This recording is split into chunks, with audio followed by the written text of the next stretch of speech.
Yan, ang laki ng kwadro. See? Ang laki ng pinag-iikutan ng mga kabayo. Yan, hanggang dun. Yan. So, kahit ilang kabayo, dito pwede. So, kanya-kanya may maliit. Tapos yung pinaka-final nila paglaban-laban. Yan. So, napakalaki. Yan. Lakad-lakad ng little boy sa kanyang kwadro. Sa kanyang kwadra. Okay. San laki ng kwadra dito. No? Okay. Hanggang doon sa pinakadulo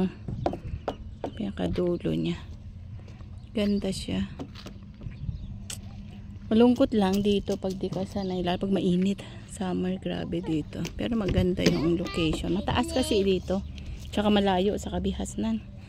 From the house here, 30 minutes na through driving. Mabilis na yung takbo. How much more kaya pag kayong lang commute no? So yan po. Okay. So nakita nyo na ang ganda. Yan yung coffee doon. Yan.